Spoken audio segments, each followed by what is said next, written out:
Switch দে হয় না।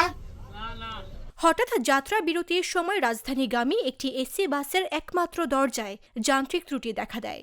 দীর্ঘ সময় চালক ও সহকারীর চেষ্টা শেষে আটকে পড়া যাত্রীরা কোনোভাবে বাস থেকে বের হতে সক্ষম হন। মুহূর্তেই তৈরি হয় আতঙ্কের পরিস্থিতি। এটি একটি বিচ্ছিন্ন ঘটনা হলেও পরিবহন খাতের গভীর সংকটের চিত্রও সামনে এনেছে।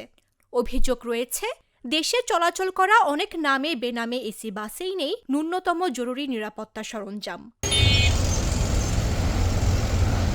বিআরটি এর তথ্য অনুযায়ী দেশে নিবন্ধিত এসি বাসের সংখ্যা ২,৭৮৩টি, যা মোট বাসের ৫%-ও কম।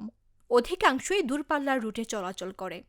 তবে এসব বাসের বড় অংশেই আধুনিক নিরাপত্তা মান অনুসরণ করা হয় না বলে অভিযোগ। উন্নত দেশে এসি বাসে seat belt, fire extinguisher, first aid kit, জরুরি দরজা ও স্বয়ংক্রিয় লক ব্যবস্থা বাধ্যতামূলক হলেও দেশে অনেক বাসেই এসবের উপস্থিতি নেই। এখন যখন একটা বাস এই রুট পারমিটটা পায়, তার মানে হচ্ছে যে সে মিনিমাম কিছু রিকোয়ারমেন্ট ফিল আপ করে এই রুট পারমিটটা পেয়েছে, আমরা যাত্রীরা আস্থা রাখতে পারি। কিন্তু যখন কোনো বাস এই ক্রাইটেরিয়াগুলো ফিল আপ না করেই যদি রুট পারমিট পায় কোনো ধরনের দুর্নীতির মাধ্যমে বা কোনো অসৎ উপায় অবলম্বন করে, তখন সেটা একজন যাত্রী হিসাবে আমার এটা জানারও কথা না, বোঝারও কথা না। তখন গিয়ে মূলত সবচেয়ে বড় নিরাপত্তার হুমকিটা আসলে তৈরি হয়। সম্প্রতি পদ্মা নদীতে বাস দুর্ঘটনার পর বিষয়টি নিয়ে নতুন করে আলোচনা শুরু হয়। দুর্ঘটনা কবলিত বাসটি নন এসি হওয়ায় বড় ধরনের প্রাণহানি এড়ানো সম্ভব হয় বলে মনে করছেন অনেকে।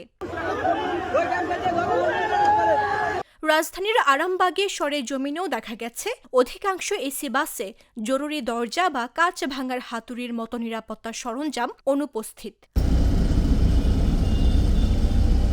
এ বিষয়ে বাস কোম্পানির মালিকদের সঙ্গে আলোচনা করে কঠোর পদক্ষেপ নেওয়ার কথা জানিয়েছেন বিআরটিএ চেয়ারম্যান। সেফটি ইকুইপমেন্ট অনেক ক্ষেত্রে তারা দেখছেন না, ফায়ার এক্সটিংগুইশার ঠিকমতো আছে কিনা, এমার্জেন্সি এক্সিট এক্সট্রা দরজা আছে কিনা যেটা দিয়ে বের হতে পারবে। তো সেই বিষয়গুলো হচ্ছে,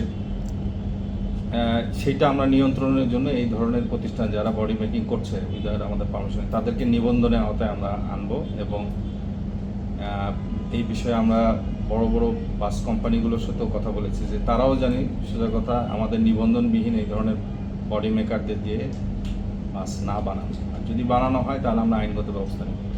বাংলাদেশ যাত্রী কল্যাণ সমিতির মহাসচিব জানান, যাত্রী নিরাপত্তার চেয়ে ব্যবসায়িক স্বার্থকে অগ্রাধিকার দেওয়ায় পরিস্থিতির উন্নতি হচ্ছে না। যিনি 40 বছর আগে বাসটি নিবন্ধন পেয়েছে তার বয়স 40 বছর, অথচ এই বাসটির আয়ুষ্কাল ছিল 10 বছর।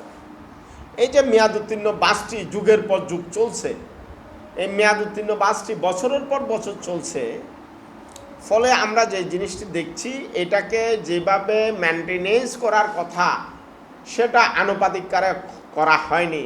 ইঞ্জিন ওভারহোলিং যেভাবে প্রতি বছর করবার কথা সেটা কিন্তু আসলে করা হয়নি।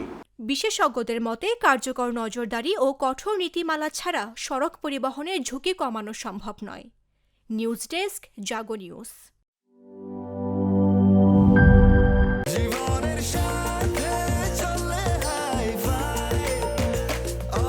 স্বাস্থ্যকর অল টাইম, সব সময় অল টাইম হেলদি লাইফ।